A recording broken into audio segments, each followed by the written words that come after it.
ഇവളുടെ പേരാണ് കല്യാണി.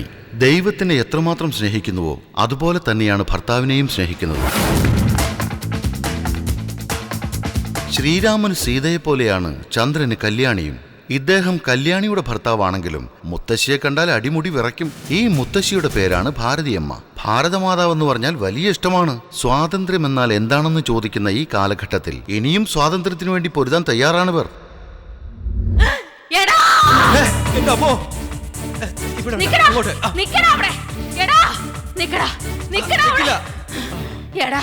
ഒരു 10 മിനിറ്റ് മതി. എന്നെ കിട്ടിയോളോ? ഞാൻ പറയണൊന്ന് കേക്ക്. ഇങ്ങോട്ട് വന്നേ. മതി മതി.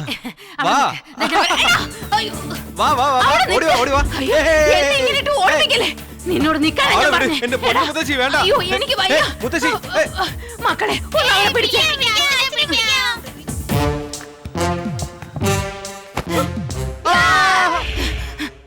ചേച്ചേ, അവൻ ഇവിടുന്ന് ഓടി രക്ഷപ്പെട്ടോ? കല്യാണി, ഞാൻ ഇവിടെ ഒളിച്ചിരിക്കാൻ പോവാ. മുത്തശ്ശിയോട് പറയല്ലേ. ശരി മോളെ കല്യാണി, അവൻ ഇവിടെ എങ്ങാനും വന്നോ?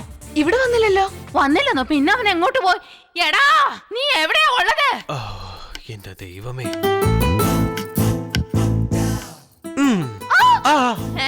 എന്താ പറ്റിയേ? എന്താ മോളെ, എന്തിനാ നീ കരഞ്ഞേ? ഒന്നുമില്ല മുത്തശ്ശി. മുത്തശ്ശിയുടെ പേരക്കുട്ടി എന്റെ സാരിയുടെ മറവിൽ ഇല്ല.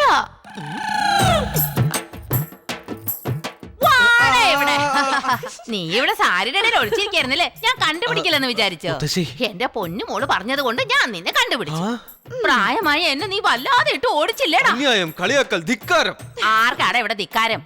എടാ സത്യ, തുറക്ക്. ഇനി പുറത്തു വരാം. ഞാൻ വരില്ല. വന്നാ എന്നെ തല മൊട്ടയടിക്കില്ലേ? അതൊക്കെ എപ്പോഴേ കഴിഞ്ഞു. ഇങ്ങോട്ട് ഇറങ്ങി വാ.